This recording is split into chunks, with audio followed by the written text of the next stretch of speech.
Saya mau minta Mas Arief untuk menyampaikan pandangannya. Jadi ini Mas, tadi sempat disinggung juga kan oleh Bang Lusius, nanti Mas Arief akan menjelaskan dari sisi filosofisnya juga, dan saya ingin menekankan juga nih Mas, tinjauan Mas Arief gitu terkait politik gitu. Sebenarnya tuh terkait pemakzulan ini ya, ada apa sih sebetulnya gitu, desakan pemakzulan dari TNI Purnawirawan ini gitu. Apakah ada konflik antar elit itu, elit yang dimaksud tuh maksudnya pendukung Prabowo gitu saat ini gitu. Jadi ada senior militer yang mendukung Prabowo, tapi di lain sisi ada orang-orang yang mendukung Jokowi. Karena kan sebelumnya sudah ada isu bahwa di Indonesia saat ini tuh ada matahari kembar. Jadi ada dua penguasa lah gitu. Meskipun Prabowo itu dianggap sebagai presiden, secara legitimate itu sudah menjadi presiden, tapi beberapa waktu lalu tuh sempat ada menteri yang sowan ke rumahnya Jokowi dan mengaku bahwa Jokowi masih bosnya mereka gitu. Makanya akhirnya ada wacana, ada isu bahwa Indonesia saat ini punya matahari kembar. Bahkan ada seorang politisi dari PDIP gitu bilang bahwa bukan ada matahari kembar, tapi yang ada gerhana matahari gitu. Jadi si Prabowo ini tertutup oleh sosoknya Pak Jokowi gitu. Nah, dari situ memangnya di balik itu ada apa sih Mas gitu, dan dampaknya gitu buat elit yang kelihatannya sedang bersikut-sikutan itu buat masyarakat kita tuh semuanya kayak gimana nih Mas kira-kira? Tentu kebijakan bakal merembet-merembet juga nggak sih Mas konflik-konflik mereka itu? Silakan Mas. Terima kasih Dia, terima kasih teman-teman semua kehadirannya. Saya mulai dulu dari pertanyaan yang menjadi salah satu inti diskusi kita ya. Apakah memajukan Gibran itu adalah sesuatu yang mungkin? Dalam politik nyaris nggak ada yang nggak mungkin. Tapi kalau itu dilakukan dengan menabrak konstitusi, ya, kita tidak akan lagi mendapati suatu negara yang demokratis. Ya. Saya tunjukkan beberapa hal. Pertama begini, terutama sejak Gus Dur ya, ada kekhawatiran bahwa presiden itu dapat dengan mudah dimakzulkan oleh pada akhirnya MPR atas alasan-alasan politik yang sangat subjektif, dan itu berbahaya. Tetapi tidak kalah berbahaya juga adalah bahwa pasca Gus Dur, seluruh presiden Indonesia itu berusaha untuk merangkul sebanyak mungkin kekuatan politik untuk berada di belakang dia, dan ini menciptakan apa yang disebut oleh James Slater, ya, seorang Indonesianis, sebagai kartelisasi dalam politik Indonesia. Dan itu yang kita dapati hari ini. Jadi situasi gerhana matahari yang tadi digambarkan Via itu adalah produk proses kartelisasi yang kita alami dalam konteks politik Indonesia, yang di dalamnya partai-partai itu sebenarnya punya kepentingan tunggal, ya. Untuk apa? Untuk mendistribusikan patronase di antara mereka, ya, dengan cara menggerogoti mulai dari keuangan negara, ya, bekerja efektifnya lembaga-lembaga negara dan seterusnya. Itu problem pokoknya. Nah, tapi untuk membahas ini, saya sebenarnya tidak terlalu tertarik untuk membawanya pada pernyataan forum Purnawirawan Prajurit TNI. Ya, forum Purnawirawan Prajurit TNI. Saya nggak terlalu tertarik untuk membawa itu ke sana. Kenapa? Nomor satu, semua yang di sini itu sudah mempersoalkan Gibran sejak pencalonan. Iya, jadi dan saya pikir banyak orang lain melakukan itu gitu. Ya, ketika elit-elit politik diam, ya kita kan waktu itu mempertanyakan bukan hanya tentang putusan berapa? 90 ya? Iya. Bukan hanya tentang putusan 90 MK, tapi tentang kemungkinan bahwa Gibran akan dijadikan sebagai calon presiden. Nanti saya masuk ke situ. Saya ngomong tentang 8 pernyataan itu dulu deh. Kita cek ya, pernyataan ini. Poin pertama, kembali ke UUD 45 asli sebagai tata hukum politik dan pemerintah. Bagi saya ini persis menunjukkan bahwa forum itu ingin membawa kita ke masa lalu. Problem kita adalah bahwa hari ini kita gelap. Salah satu penyebab pentingnya adalah karena banyak sekali tatanan-tatanan kita itu yang dibawa ke masa lalu. Makanya muncul istilah neo orde baru kan, ya, yang dimulai dari sejak Jokowi terutama. Ya. Kalau kita kembali ke UUD 45 versi lama, maka sempurna sudah neo orba itu, gitu loh. Satu, yang kedua, mendukung program kerja Kabinet Merah Putih kecuali pembangunan IKN. Ada banyak problem yang ada banyak program-program kerja yang problematik dalam pemerintahan ini. Jadi kalau cuma yang dilihat, ini saya lanjutin ke yang ketiga ya. Jadi selain IKN yang dilihat problematik oleh para purnawirawan yang saya hormati itu adalah PSN. Saya setuju itu gitu ya. Tapi tentu saja bahwa ini persis menunjukkan ya orientasi program pembangunan Prabowo yang secara tegas dia sebut melanjutkan apa yang sudah dilakukan oleh Jokowi. Itu membuat kerusakan negara ini makin parah gitu. Jadi Jokowi rusak. Jangan sampai Jokowi udah rusak lalu Prabowo menyempurnakannya. Kerusakannya. Iya, menyempurnakan kerusakan itu. Yang keempat, menghentikan tenaga kerja asing Cina yang masuk ke wilayah NKRI dan mengembalikan mereka ke negara asalnya. Hati-hati dengan ini. Tidak semua tenaga kerja yang berasal dari Cina itu ilegal. Tidak semua membuat kerugian. Saya paham bahwa ada sangat banyak cacat dalam hal itu gitu ya. Kita bisa melihat bahwa ada kekerasan yang juga terjadi dan seterusnya. Tentu itu harus dievaluasi gitu ya. Tetapi kita harus ingat bahwa sejak 2014, terutama sejak pemilu 2014, Prabowo itu membawa naratif yang tidak berbeda jauh dibandingkan apa yang kemarin dia pidatokan. Menempatkan negara lain sebagai musuh. Teman-teman masih ingat bahwa beberapa hari lalu Prabowo mengatakan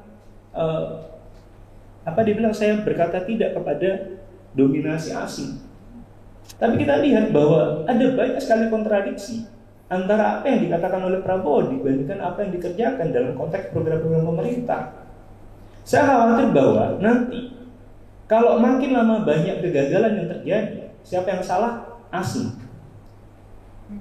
Jadi saya tidak ingin terjebak pada naratif semacam ini yang seolah-olah sedang menciptakan kambing hitam. Jadi kambing hitam itu sedang disiapkan. Sebab sekarang ini, ya, tadi kawan-kawan kita sudah menunjukkan, sepertinya kita sedang membangun jalan menuju kegagalan. Dan kita semua perlu khawatir bahwa seandainya suatu dari kegagalan itu mau wujud nyata, yang menjadi kambing hitam adalah asing. Gitu loh. Itu harus hindari. Yang kelima nih dari pernyataannya Forum Purnawirawan. Pemerintah wajib melakukan penertiban pengelolaan pertambangan. Saya nggak setuju dengan ini, ya.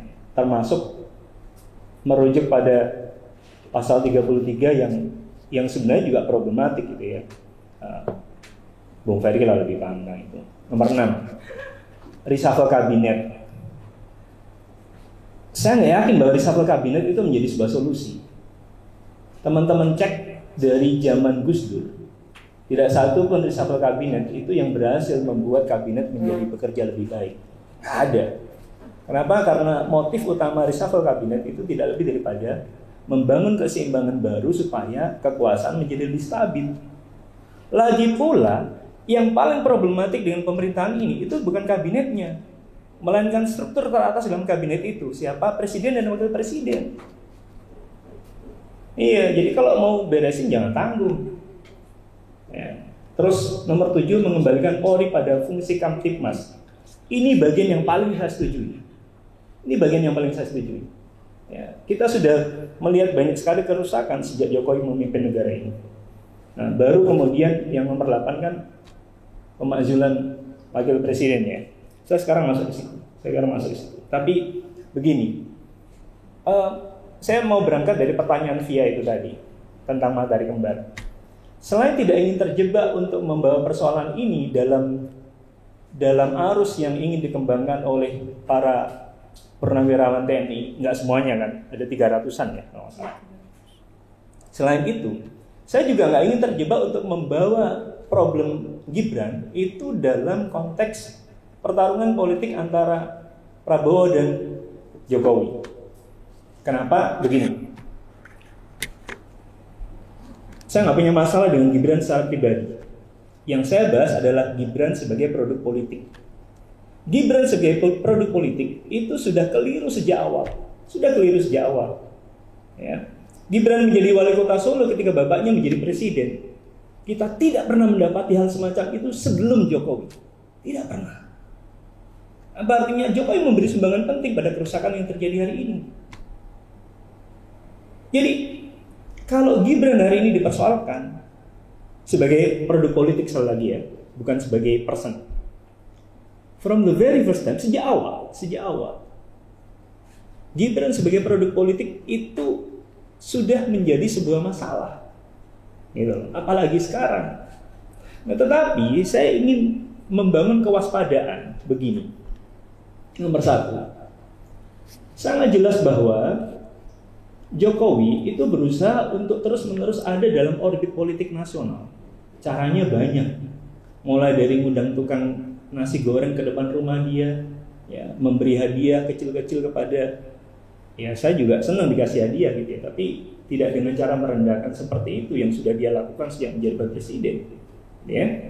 Apalagi problem ijazah yang bahkan sejak dia menjabat sampai hari ini belum selesai. Lalu sekarang muncul Gibran, arahnya kemana?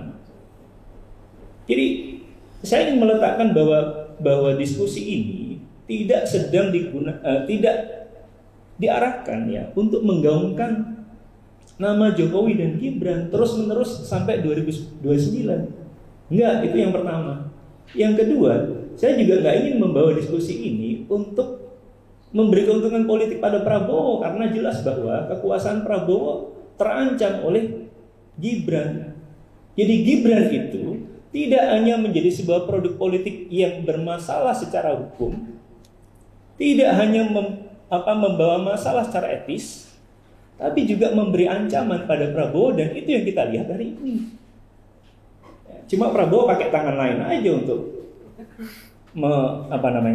mencegah ya, supaya Gibran tidak terus-menerus menjadi ancaman gitu.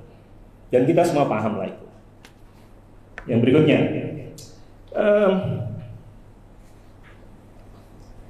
gimana kalau negara ini nggak punya wapres? Nggak masalah. Tahun 19 ini mungkin agak beda ya. 1956 Hatta mundur dari wakil presiden, kita baru punya wakil presiden 1967. Tapi itu konteksnya berbeda. Ya, itu nomor satu memang kita baru belajar bernegara. Ya, nomor dua, jelas bahwa teman-teman bisa baca dalam tulisan Demokrasi Kita yang ditulis oleh Hatta waktu itu ya. Memang kita punya masalah dengan demokrasi waktu itu. Contoh kedua, waktu Habibie jadi presiden, dia juga nggak punya wakil presiden. Tapi kita bisa lihat bahwa selain tekanan politik yang diberikan oleh publik waktu itu, ya, Habibie juga kemudian kan melakukan beberapa terobosan yang kira-kira membuat dia safe secara politik paling tidak sampai tahun 99. Lalu yang berikutnya adalah bahwa kita bisa melihat kadang-kadang wapres itu, jadi kalau hari ini matahari kembar atau gerhana matahari diakibatkan oleh Jokowi yang mencoba menutupi Prabowo gitu ya, kita juga pernah punya problem mirip semacam itu ketika SBY dan JK ya. JK diberi kewenangan khusus, demikian pula sebelumnya Gus Dur dan Megawati diberi kewenangan khusus, dan itu meletakkan wapres sebagai sebuah ancaman. Jadi saya pikir kalau mau negara ini benar ya ketatanegaraan kita harus diatur, bahwa misalnya kantor Wapres itu bagaimana caranya tidak kelewat powerful. Sebab itu membahayakan, tidak hanya, saya sih nggak terlalu peduli kalau itu membahayakan presiden ya, tapi saya peduli ketika itu membahayakan negara ini. Gitu loh. Ketika kantor Wapres menjadi kelewat kuat, dia akan menjadi ancaman bagi presiden, dan itu problematik dalam konteks ketatanegaraan. Saya tidak ingin mengatakan bahwa kita kebiri aja Wapres gitu ya. Bukan, ya kita atur bagaimana baiknya gitu. Lalu yang berikutnya, kerusakan politik hari ini ya. Begini, kalau tadi Bang Ubed sudah menunjukkan kepada kita bahwa di antara syarat penting, tadi Bang Ubed menyebut syarat pemazulan, tapi saya ingin mundur ininya, Bang Ubed, yaitu ke syarat pencalonan. Mungkin dikonfirmasi nanti Pak ahli hukum ya. Di antara syarat pencalonan itu kan tidak tercela, tidak melakukan perbuatan tercela. Ya, tidak melakukan perbuatan tercela. Begini, Gibran problematik secara etik, iya. Tapi saya tanya deh sama semuanya, apa perbuatan yang lebih tercela dibandingkan melanggar HAM? Itu tidak sekedar pelanggaran etis. Apa artinya bagi saya, ya, presiden dan wakil presiden adalah bagian dari problem yang tadi saya sebutkan. Ya, ini tidak bisa disederhanakan menjadi problem ketatanegaraan. Bukan berarti saya menganggap ketatanegaraan menjadi remeh ya, bukan. Tapi jauh lebih kompleks dibandingkan apa yang dibicarakan oleh orang mengenai problem ketatanegaraan. Ini tentang bagaimana kita bernegara. Ya, dan bagi saya situasi kompleks yang kita hadapi hari ini ya, itu tidak lepas dari kenyataan bahwa negara ini terlalu sering abai terhadap hal-hal yang kadang-kadang jauh lebih esensial, tetapi tidak tercantum dengan terang baik dalam undang-undang, dalam undang-undang dasar atau produk-produk hukum lain. Apa artinya produk hukum kita ditafsirkan sebagai seperti benda mati? Kalau itu yang terjadi, ya, bayangkan UUD 45 itu bukan UUD yang sempurna pada saat itu. Ya, tapi kita pernah punya demokrasi yang sangat hidup sebelum tahun 57. Ya, sebelum 57 demokrasi terpimpin. Sekarang demokrasi kita hanya hidup dalam permukaan ketika elit-elit politik bisa berkoar-koar gitu ya, membawa isu politik ke sana kemari, tapi kenyataannya tadi Via tunjukkan ada rasa terancam kan? Ada rasa terancam. Siapa yang hari ini nggak merasa terancam? Ya. Saya nggak tahu itu anak ITB ditangkap beneran karena meme itu ya. Ada. Iya, ditangkap ya. Iya. Nah itu kan bagaimana meletakkan itu, belum lama Mahkamah Konstitusi mengatakan bahwa tidak masalah kalau Anda memberikan suara Anda terhadap pejabat negara ya dan institusi ya. Iya. Kalau hal-hal semacam itu dianggap sebagai problem yang sangat mengganggu, ya. Begini deh. Apakah itu gangguan? Mungkin ya. Ya, saya mungkin juga termasuk yang terganggu dengan gambar itu. Tetapi tidak semua gangguan itu kemudian diletakkan sebagai ancaman terhadap negara yang harus kemudian diberikan tindakan hukum. Ya, coba lihat deh. Ini mumpung juga tadi sudah disebutkan ya, kita kan menjelang 21 Mei ya. Begini, ada tindakan-tindakan yang secara sistematis itu dilakukan untuk menghapus fakta-fakta sejarah. Nggak percaya? Nomor 1, Kementerian Sosial ingin mengusulkan untuk ketiga kalinya setelah ditolak tahun 2010 dan 2015 Soeharto sebagai calon pahlawan. Apakah Soeharto punya jasa terhadap negara ini? Betul. Tapi saya mau mengatakan bahwa kerusakan yang dilakukan oleh Soeharto selama 32 tahun itu jauh lebih menggiriskan. Jadi saya nggak kepingin bahwa ya luka yang diakibatkan oleh Soeharto yang membuat kolektivitas politik kita sebagai Indonesia itu tercederai kalah oleh glorifikasi pembangunanisme Bahwa pembangunan menghasilkan kebaikan, iya. Tapi Anda apa lupa bahwa sebagian pembangunan itu dilakukan dengan menggusur rakyat, dilakukan dengan memenjarakan orang, dan seterusnya. Nomor 2, ingat nggak pernyataan Yusril, Menteri, saking banyaknya menteri dan jabatan saya nggak, Menteri Koordinator Hukum, HAM, Imigrasi, dan Pemasyarakatan. Nah, mudah-mudahan saya nggak keliru. Tapi, dan lain-lain. nah itu. saya lupa jabatannya, tapi saya ingat pernyataannya. Menjawab, merespons pertanyaan wartawan. Apakah kekerasan 1998 tergolong dalam pelanggaran HAM? Saya clear kok dengernya, dia jawab enggak. Ya. Walaupun nggak lama kemudian dia mengatakan, oh itu karena saya nggak jelas pertanyaan wartawan gitu ya. Nggak tahu apakah ada problem dengan pendengaran. Kalau itu terjadi sih gampang ya, pergi ke dokter gitu ya. Tapi kalau problem dengan ingatan itu bahaya. Itu bahaya. Sebab saya khawatir yang terjadi itu adalah upaya secara sistematis untuk menghapus sejarah. Nah ini mumpung menjelang 21 Mei 27 tahun yang lalu kita ya, mengembangkan upaya untuk perubahan, dan coba lihat yang paling menikmati dari apa yang kita suarakan tahun 98 bukan Ubed, bukan Ray. Ini kan dikit sih, Bang Ray. Iya. Tapi kalau sekarang orang-orang yang menikmati kebebasan yang pernah kita perjuangkan rame-rame gitu ya. Ya, sekarang ada itu yang pakai stempel 98 tapi mendorong penjahat 98, gimana menjelaskan? Nah, jadi ini mumpung 27 tahun. Ormas berkedok preman. Nah, supaya ingatan sejarah kita itu tidak pendek.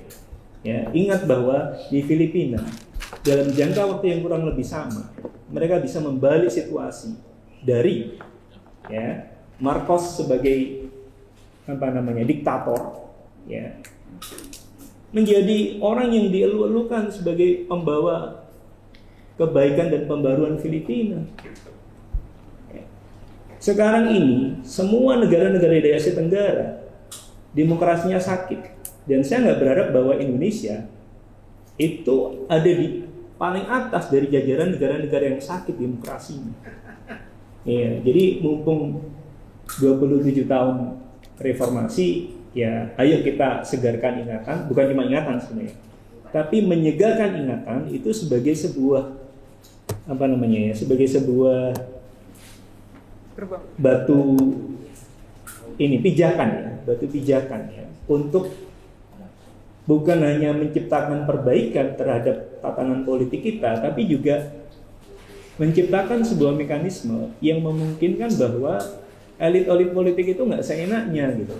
Ya, saya pikir saya mau tegaskan sekali lagi bahwa kita tidak ingin terjebak dalam permainan politiknya Prabowo dan Jokowi terutama, ya, dalam konteks untuk melihat kemungkinan pemajuan Gibran yang bagi saya sejak awal adalah produk keliru dari baik hukum maupun politik yang yang dikebawakan oleh ambisi kekuasaannya Jokowi. Jadi Pak Jokowi sudah cukup ya kerusakan yang Anda buat, jangan ditambah lagi. Pak Prabowo sudah cukup kerusakan yang dibuat oleh Pak Jokowi, jangan dilanjutkan apalagi disempurnakan kerusakannya.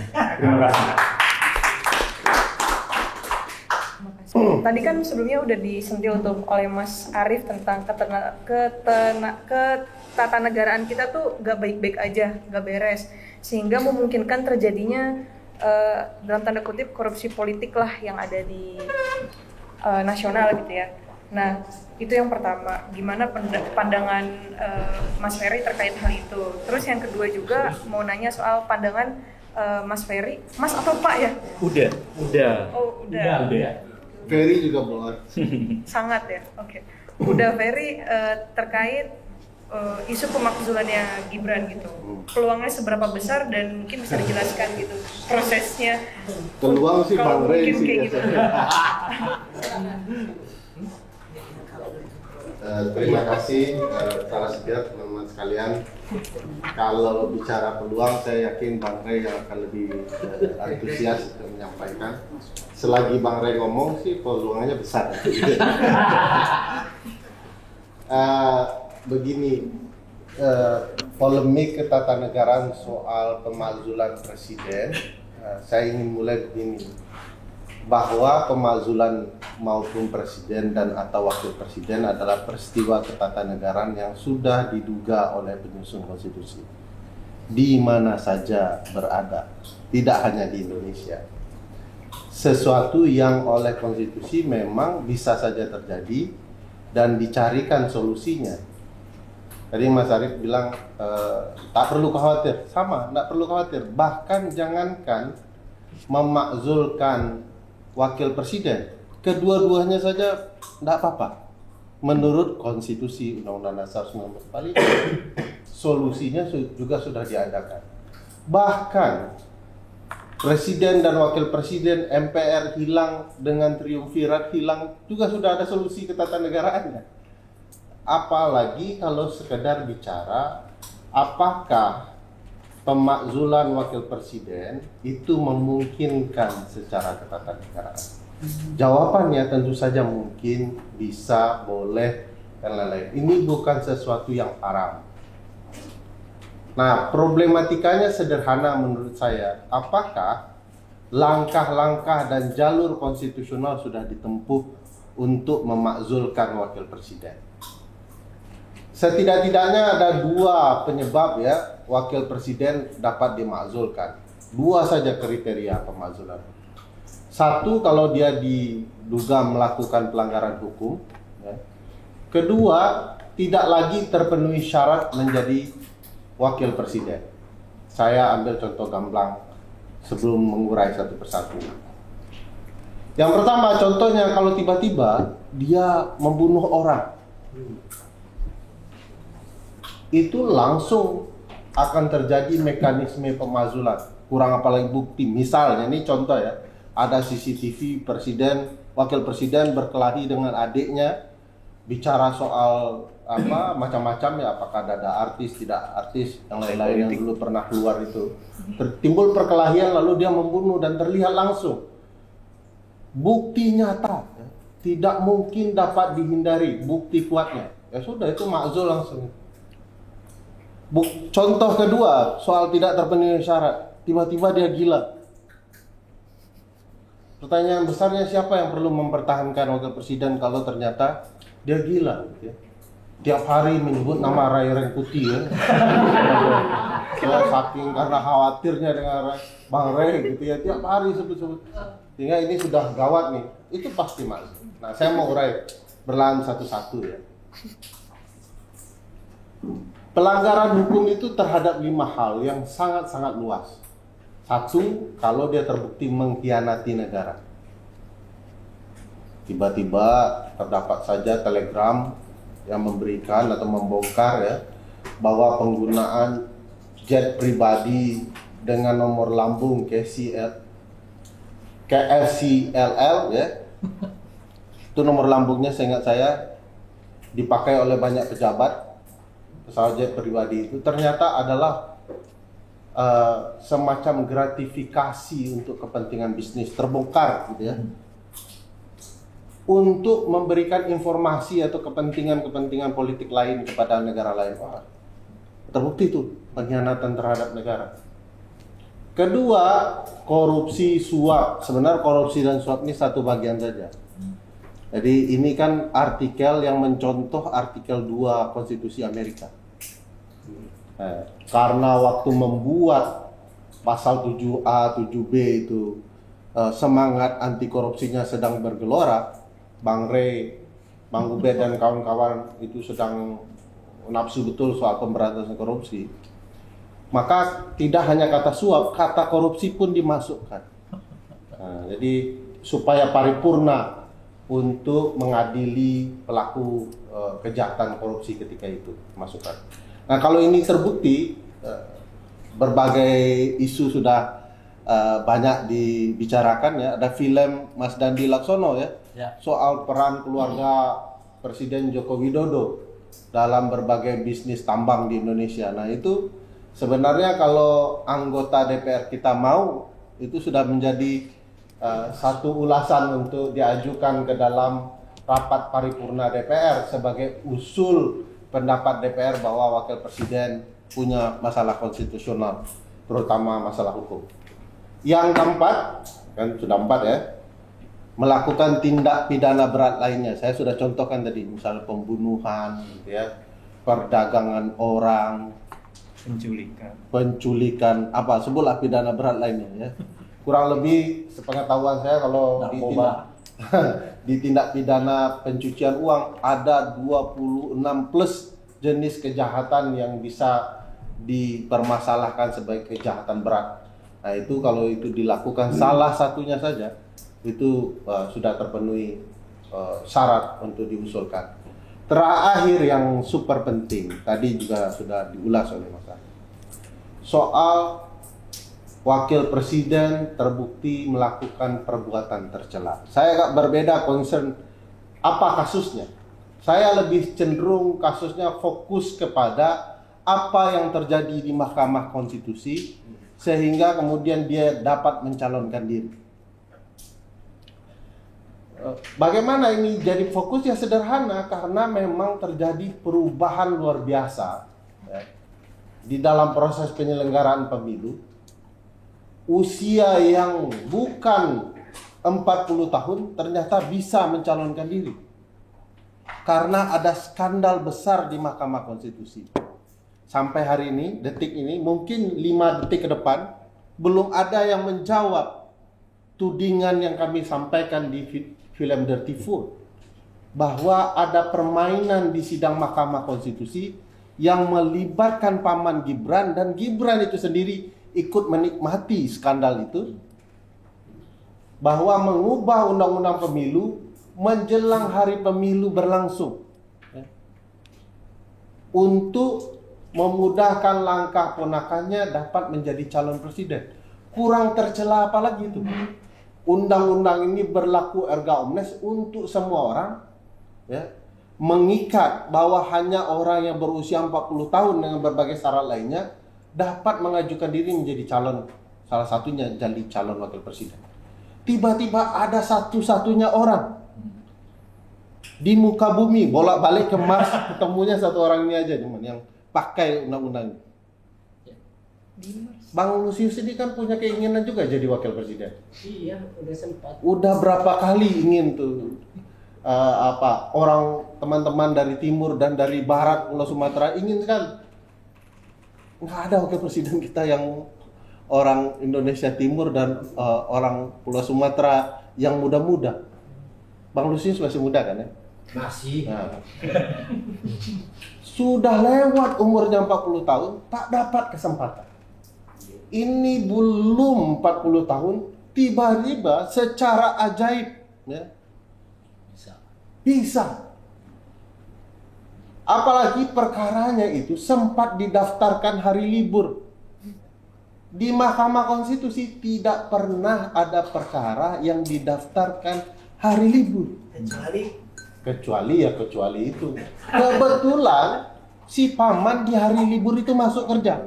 Nah, ini kalau saya nih sebagai penyidik ya, sudah pasti ini ada alat bukti permulaan yang cukup bahwa ada perbuatan tercela yang sedang terjadi. Ternyata tidak berkembang, DPR kita diam.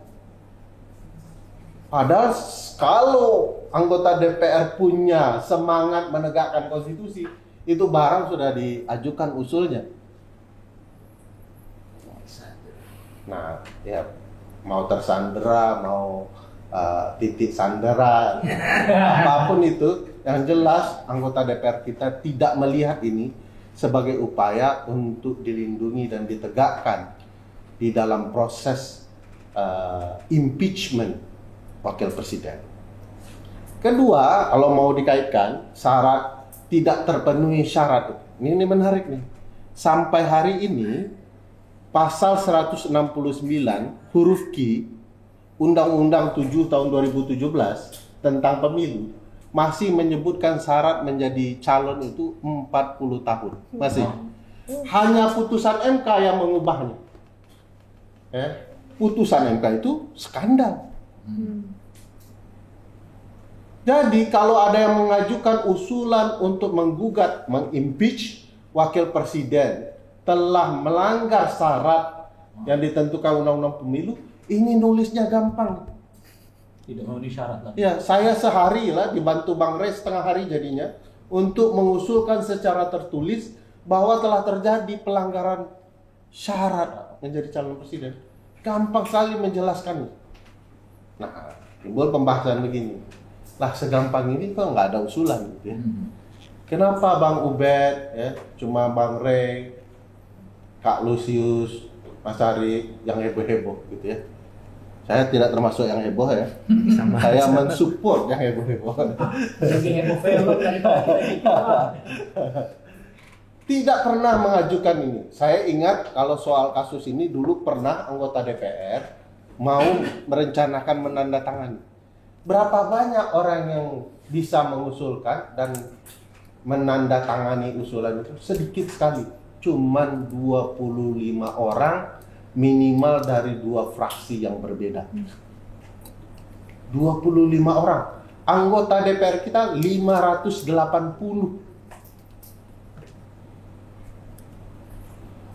Oposisi, apa mau disebut setengah oposisi, kuasi oposisi, apapun itu jumlahnya 110. Butuh 24 dari mereka untuk menandatangani dan 1 lain.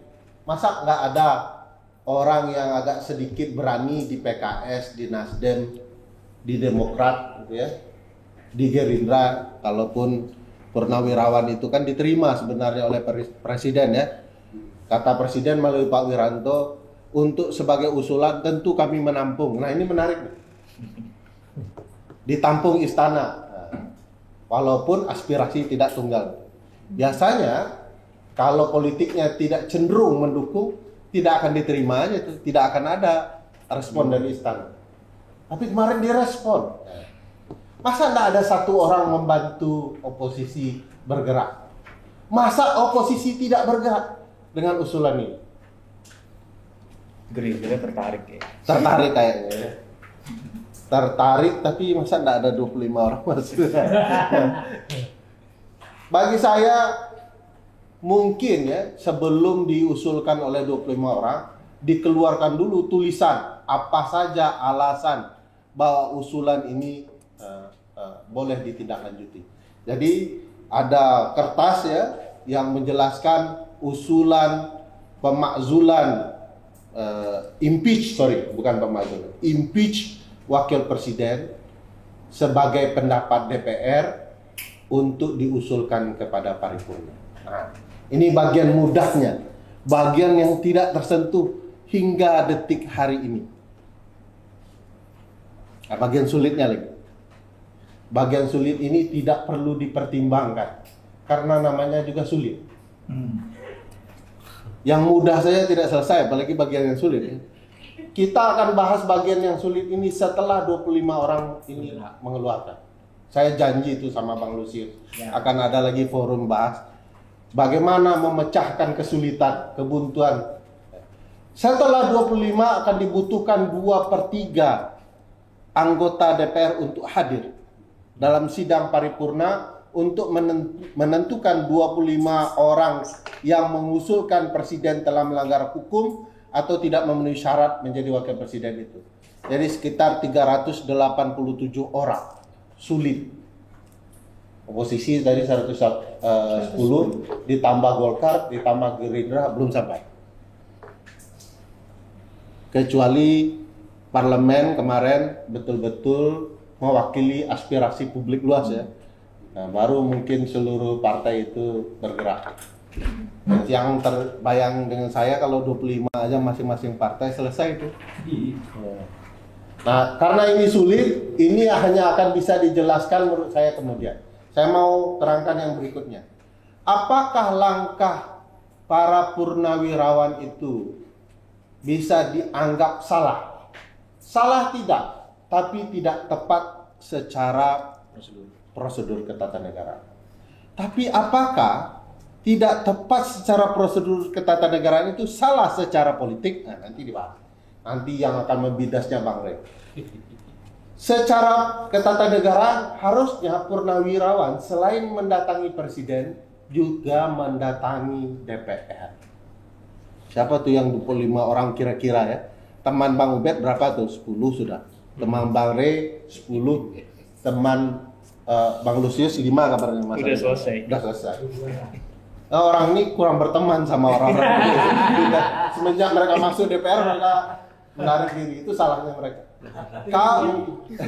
Kalau purnawirawan itu mendatangi DPR, mengajak berdiskusi anggota DPR, saya yakin tuh tembus juga itu barang minimal untuk masuk sebagai usul.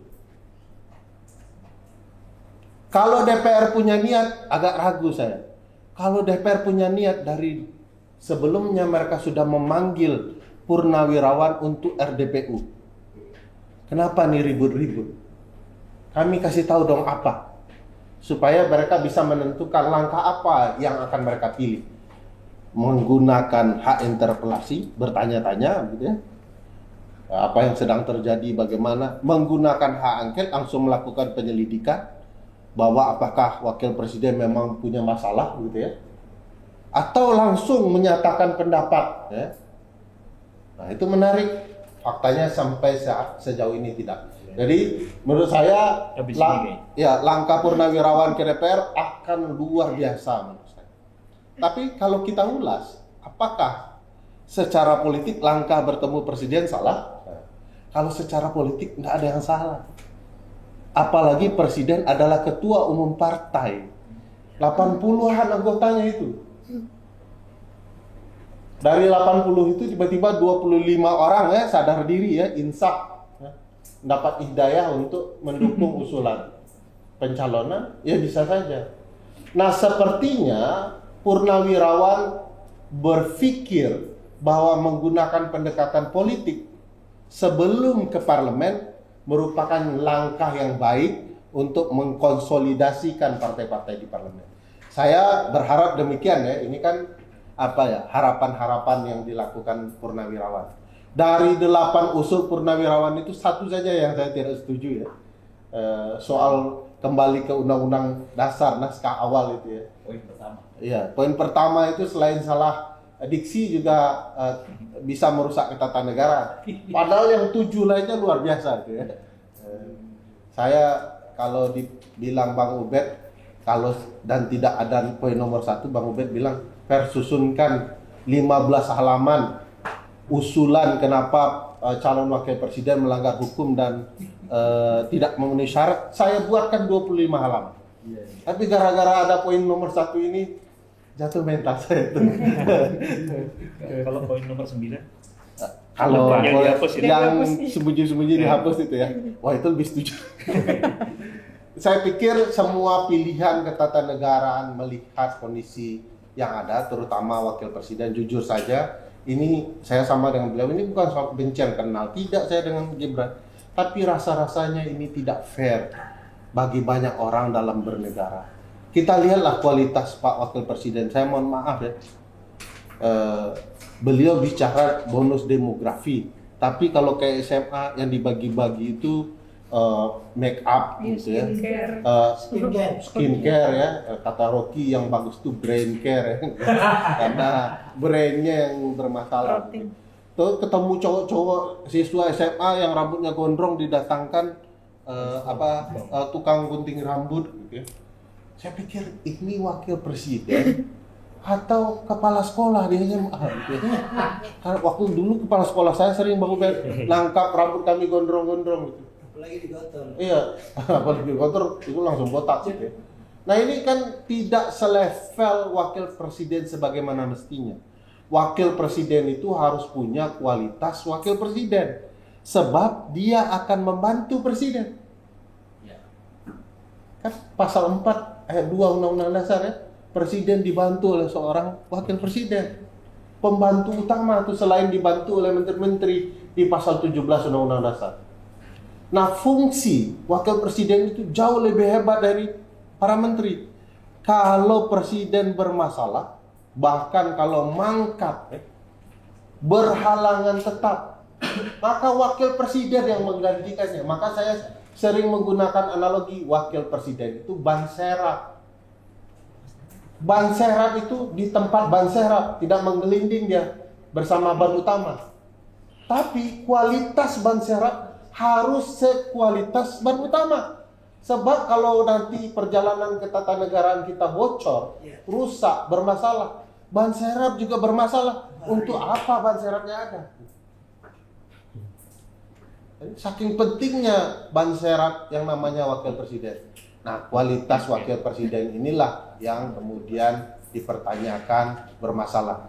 Nah, dengan segala hormat ya, sebenarnya Formapi lebih meragukan kualitas wakil presiden ini dibandingkan kami.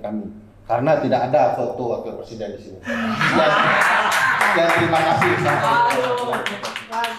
Terus kan Bang Ray ini aku melihat ya, Bang Ray ini sebagai salah satu sosok yang sangat vokal gitu ketika melihat negara ini nggak beres gitu. Kita bisa melihat gitu masyarakat sipil ini ketika melihat isu pemakzulan ini tuh sebaiknya bagaimana sikapnya nih Bang Ray gitu? Apakah Bang Ray mau mencoba untuk mengonsolidasi agar didukung atau melakukan pencerahan dulu gitu? Kenapa harus dilakukan? Terima kasih. Assalamualaikum warahmatullahi wabarakatuh. Selamat siang dan salam berbahagia rekan-rekan sekalian yang berbahagia, seluruh narasumber yang saya hormati.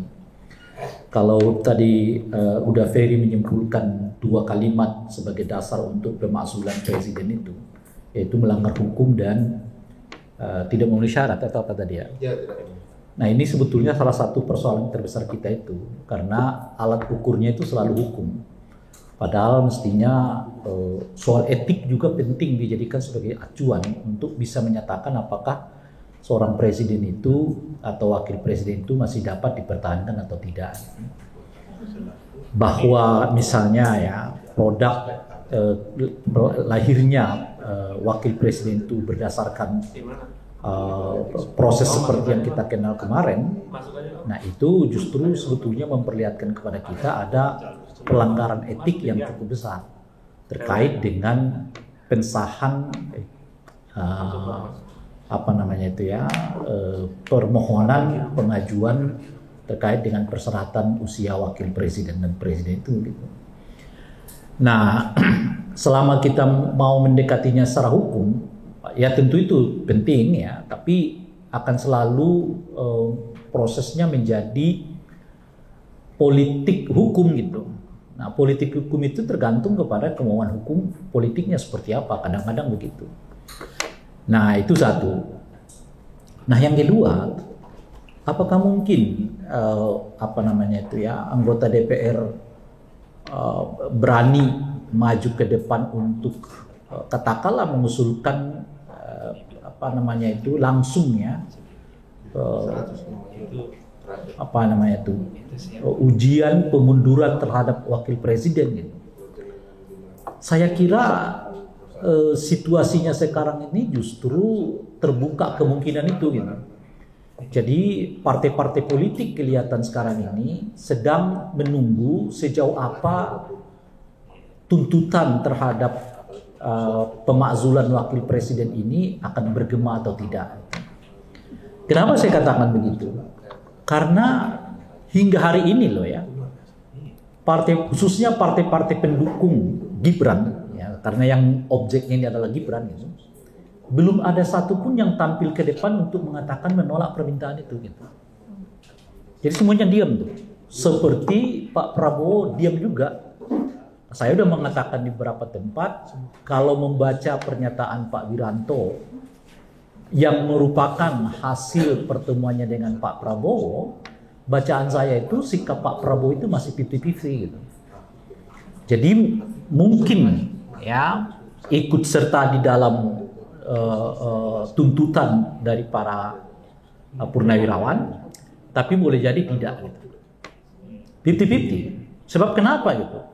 Sebab kalau sekiranya ya partai-partai ini ya yang tergabung tentu di dalam KIM tidak berkenan dengan usulan ataupun tuntutan para purnawirawan ini, mereka akan terbuka mengatakan nggak mungkin melakukan itu. Gitu.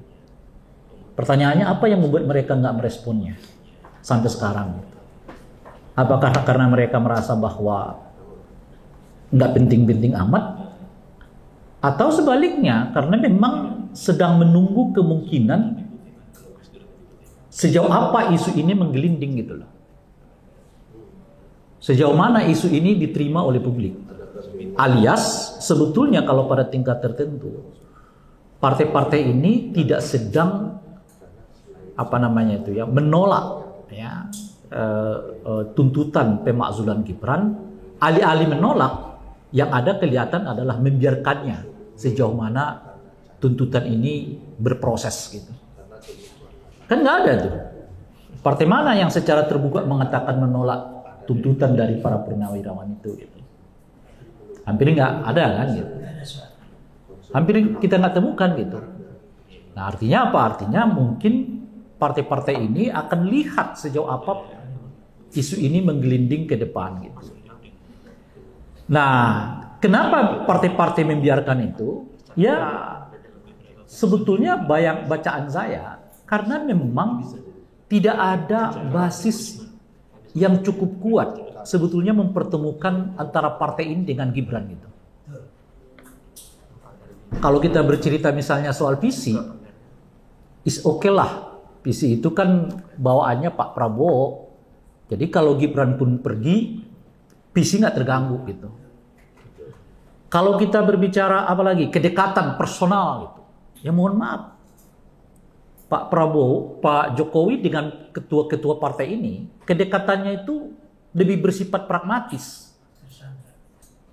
Enggak ke situ dulu, lebih bersifat pragmatis gitu. Saya punya kepentingan, you punya kepentingan, ayo kita ketemu gitu. Jadi kalau kepentingan itu sudah nggak terbaca, ya sudah kita pisah. Atau kepentingan itu nggak terakomodir, ya kita bisa pisah.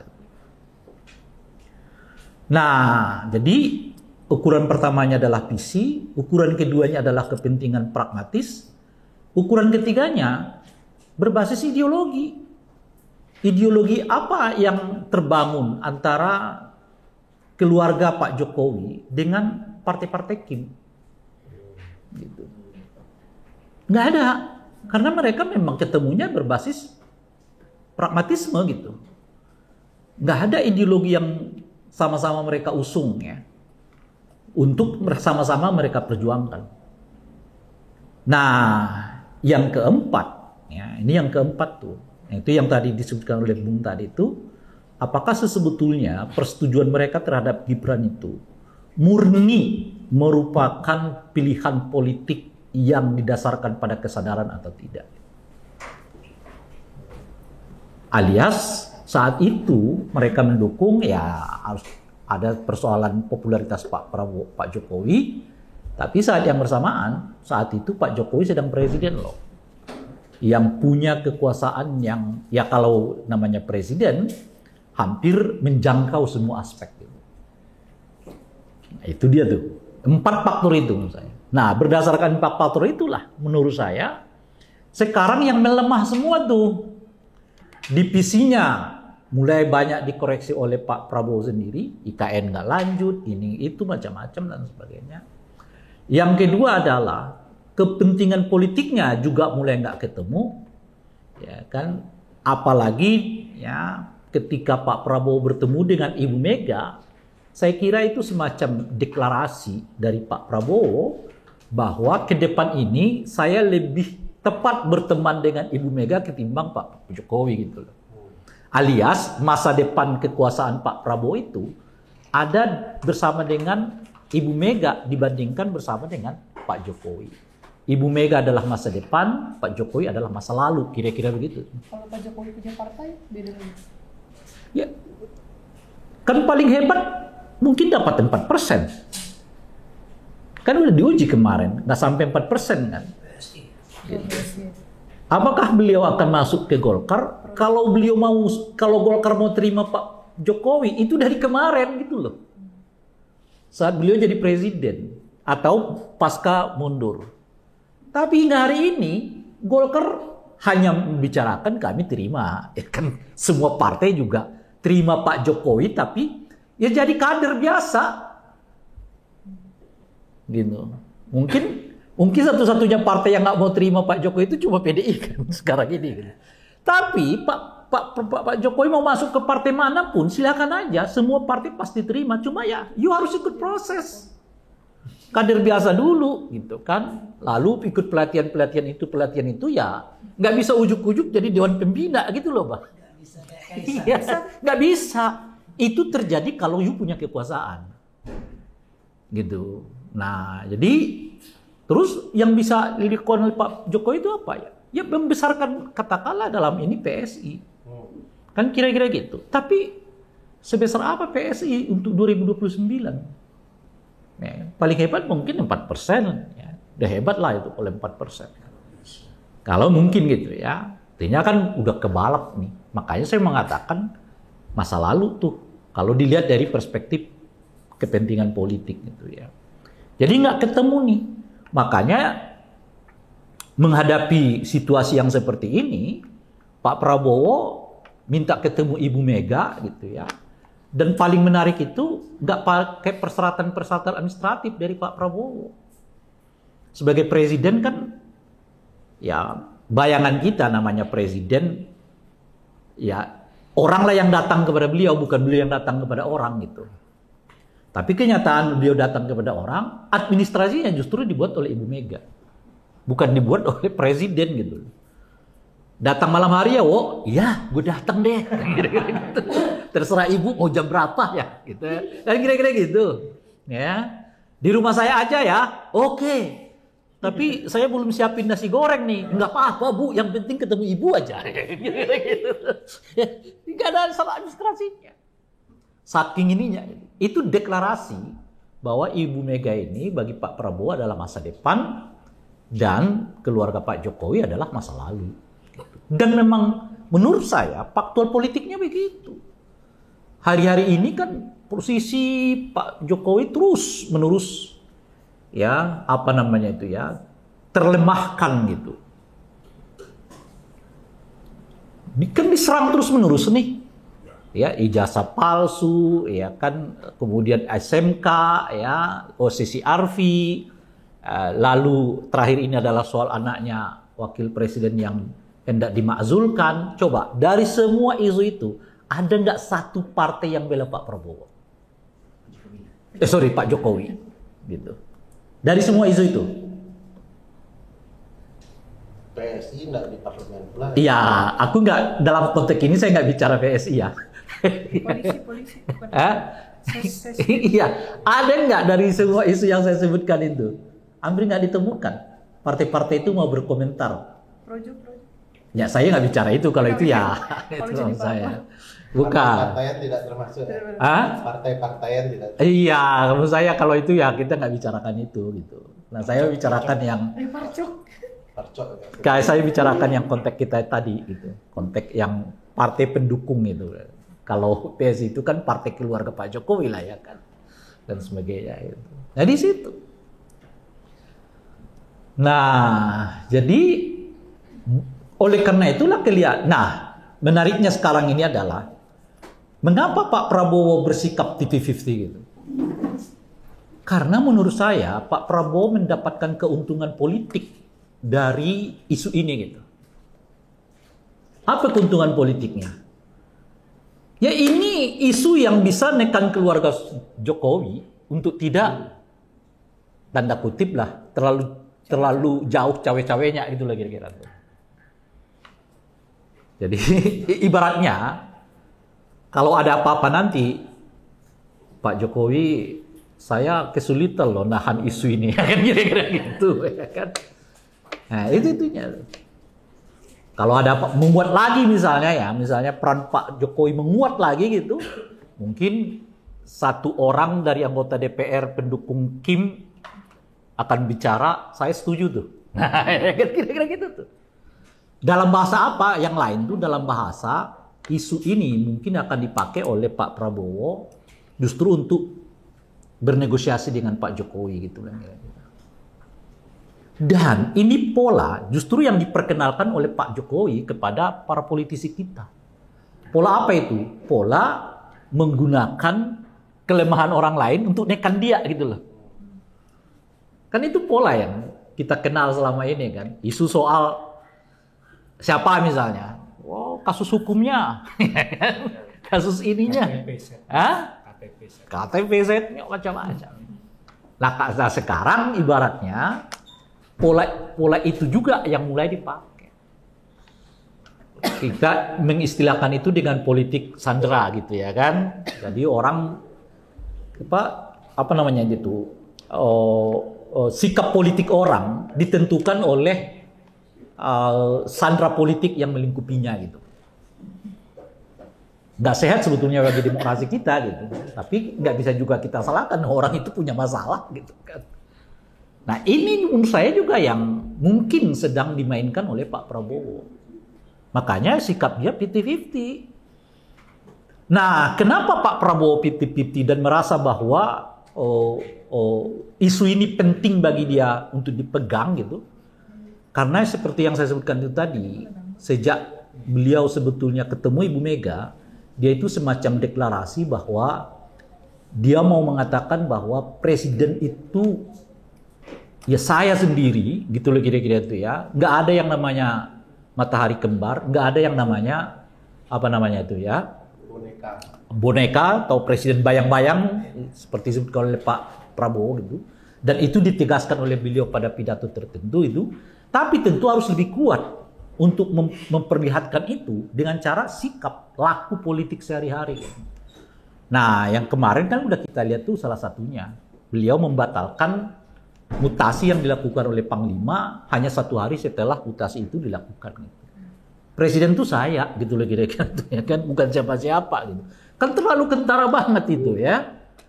Terlalu kentara gitu loh. Jadi begitu para purnawirawan ini yang termasuk di dalamnya Pak Tri mengusulkan pemakzulan Gibran, terjadi mutasi gitu loh. Anaknya Pak Tri, penggantinya orang yang pernah dekat dengan Pak Jokowi gitu. Itu kan kentara banget gitu. Itu kentara sekali. Makanya disitulah Pak Prabowo mengatakan ya presiden itu saya. Lalu dibatalkan kan. Dan saya kira salah satu yang mungkin terus akan dilakukan oleh Pak Prabowo itu adalah mengekalkan apa istilahnya itu ya, ketokohannya sebagai satu-satunya presiden itu. Ke depan tuh langkah-langkahnya akan begitu itu.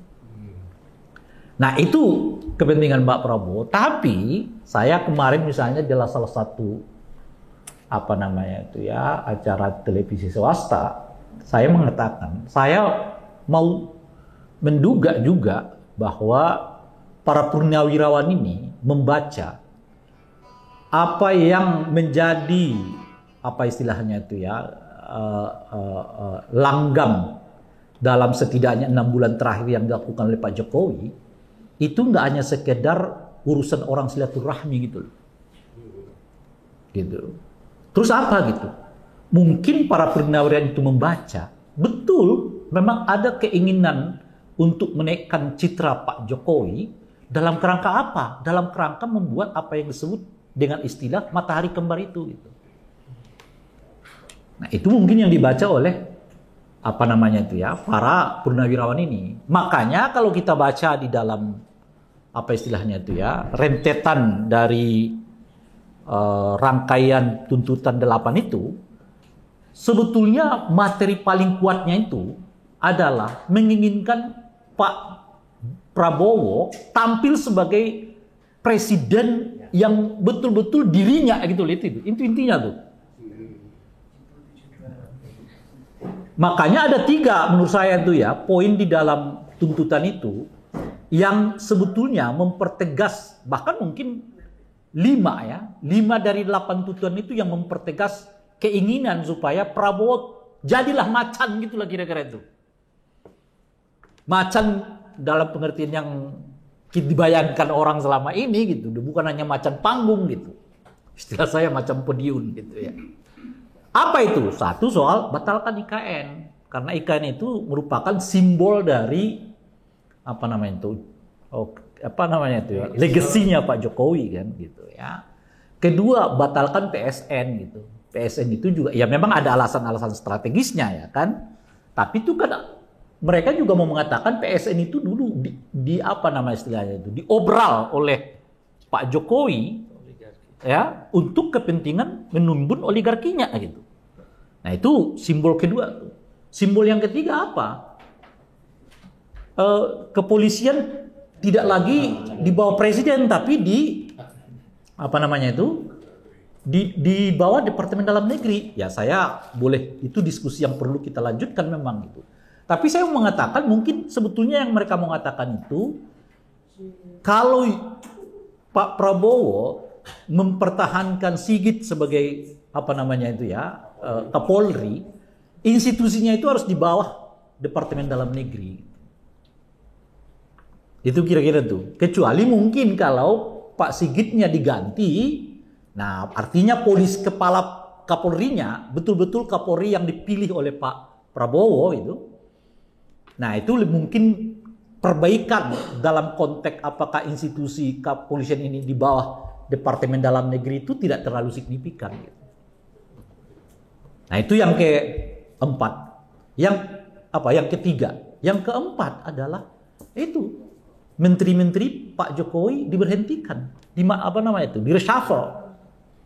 Dan yang kelima adalah yang bintang dari tuntutan itu adalah soal pemakzulan presiden. Artinya 5 itu memperlihatkan bahwa Pak Prabowo harus muncul sebagai presiden yang bukan bayang-bayang seperti pernyataannya Pak Prabowo sendiri.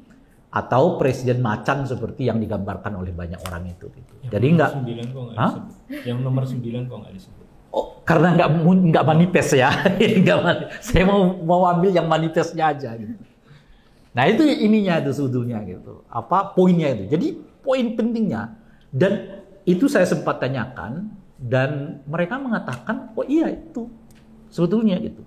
Para purnawirawan. Apakah sebetulnya para purnawirawan ini resah bahwa Pak Prabowo seolah-olah berada di dalam bayang-bayang dari orang lain, oleh kekuatan lain dan sebagainya. Nah, kalau itu yang terjadi, ya tentu salah satunya adalah ya simbol terbesar dari pemisahan itu adalah pemakzulan Wapres itu. Tapi tentu ada lebih dari sekedar itu, apa yang disebutkan tadi ya, pelanggaran konstitusi, ya kan, moral, ya, etik, ya, dan sebagainya itu bagian dari pertimbangan menuju ke arah sana gitu. Nah, oleh karena itulah bapak-bapak ibu sekalian, kalau tadi berkembang apakah mungkin, ya saya lihat melihatnya bukan begini. Gini menurut saya Bung Fer, lihatnya itu bukan apakah ada anggota DPR yang mengusulkan, bukan gitu. Selama anggota DPR dan fraksi-fraksi dan pun partai-partai khususnya yang di KIM tidak menyatakan menolak, kans untuk peluang untuk memajukan ini besar sekali. Itu intinya tuh. Makanya saya mengatakan tuh yang dilihat itu bukan soal apakah Pak Prabowo terima atau tidak, apakah Pak Prabowo menerima. Kalau Pak Prabowo menerima itu kan nggak mungkin gitu kira-kira itu kan nggak mungkin Pak Prabowo mengatakan oh saya terima, nggak mungkin tuh gitu. Tapi yang kita harus lihat itu adalah apakah Pak Prabowo bersikap menolak gitu loh. Apakah beliau menolak? Sebab menolak meskipun dengan isyarat bahwa beliau menolak kan kira-kira gitu. Bahkan dengan isyarat pun Pak Prabowo nggak menyampaikannya. Misalnya pertemuan kemarin di forum Purnawirawan ya. Kan saya bertanya itu dalam salah satu acara di televisi swasta, saya bilang kebetulan live gitu. Bagi saya yang menarik bukan pidato Pak Prabowo karena pidatonya itu udah kita kenal sejak 20 tahun yang lalu gitu loh kira-kira tuh. Ulang-ulang aja tuh tiap podium. Yang menarik bagi saya itu mengapa Gibran tidak ada. Gitu. Nah, kawan diskusi saya di seberang sana itu mengatakan, oh Gibran lagi ada tugas ke NTT. Pertanyaannya itu ditugaskan sengaja atau bagaimana gitu loh Pak. Kan kalau Pak Prabowo mau menolak ya permintaan para purnawirawan itu, selesai kok. Dia tinggal panggil Gibran, suruh duduk di samping Pak Tri, selesai itu sudah. Orang sudah paham artinya Pak Prabowo menolak usulan itu. Dia minta Pak Tri sama Gibran tuh duduk aja barengan gitu loh kira-kira. Semua orang udah paham itu artinya. Tapi nggak dilakukan oleh Pak Prabowo. Bahkan ya Gibrannya pergi jauh ke NTT sana gitu. Kunjungan apa gitu. Nyari Louis. Nggak bisa ya. Ke NTT sana gitu. Kan kalaupun misalnya itu dijadwalkan, kalau Pak Prabowo mau mengatakan menolak itu, ya dia batalkan aja tuh. Sini aja cara. Menteri-menterinya dia undang oleh Pak Prabowo kok. Kenapa wakil presidennya nggak diundang? Itu kan bayangan saya ya, bacaan saya itu masuk kategori pertemuan strategis gitu loh bagi presiden gitu. Nah itu satu. Atau yang kedua, ya mungkin ketika Pak Wiranto menyampaikan hasil pertemuannya dengan Pak Prabowo itu, bahasanya itu kira-kira beginilah, untuk menyiratkan bahwa beliau itu menolak. Kami sudah mendengar, membaca, memperhatikan semua tuntutan dari para purnawirawan ini, kira-kira begitu ya. Dan tentu masukan-masukan ini akan kami tampung, itu tadi ya. Hanya saja untuk sementara ini kita fokus pembangunan dulu, menghadapi kemungkinan krisis ekonomi ini. Kalau begitu pernyataan Pak Wiranto, kita udah paham Pak Prabowo itu nolak, gitu loh kira-kira. Mungkin PCO yang harus ngomong begini kan ya. Kayaknya, nah gua mau bilang kayaknya abis ini Hasan Nasbi digeser. Jadi kita semua itu paham artinya Pak Prabowo nolak gitu. Tapi pernyataan selembut itu pun nggak keluar gitu. Makanya problemnya menurut saya bukan problemnya apakah Pak Prabowo menyatakan menerima, ya jelasnya akan menerima. Sama seperti praksi-praksi sekarang ini kalau ditanya terima nggak, ya jelas mereka nggak akan terima. Tapi yang dilihat itu adalah apakah keluar pernyataan mereka menolak gitu loh. Dan hingga hari ini tak ada satupun praksi yang secara terbuka menyatakan menolak ide itu. Partai-partai menolak ide itu gitu ya. Ya, dan itu artinya kalau tidak ada partai yang secara terbuka menyatakan menolak ide itu, maka artinya peluang terbuka. Dan artinya itu biarkan politik yang akan menyimpulkannya gitu. Apakah isu ini akan menggelinding sebagai isu besar yang akan ditangkap oleh para politisi nantinya gitu, atau sebaliknya isu ini akan turun kembali ya kan, khususnya setelah Pak Tri ketemu dengan Pak Prabowo di acara apa namanya tadi itu Purnawi apa namanya veteran ya, acara veteran TNI kita gitu. Ya kita nggak tahu gitu. Nah ini akan kita lihat ke depan gitu. Nah saya melihatnya dari aspek itu karena ada pernyataan secara terbuka dengan isyarat apapun ya yang kita bisa menyatakan bahwa apa namanya istana menolak dan partai-partai menolak ide ini, maka kesimpulan mafhum kholafahnya gitu loh. Kalau kaidah usul fikih itu, mafhum kholafahnya ide ini sangat mungkin diterima oleh para politisi. Kenapa mereka menerima ini sangat mungkin? Ya saya sudah bilang tadi, karena 5 aspek yang atau 4 aspek yang memungkinkan orang ketemu orang secara politik itu nggak terbangun secara baik antara partai-partai pendukung Kim dengan keluarga Pak Jokowi. Nah, apakah itu akan berlanjut atau tidak? Wallahu a'lam bishawab. Terima kasih. Assalamualaikum warahmatullahi wabarakatuh.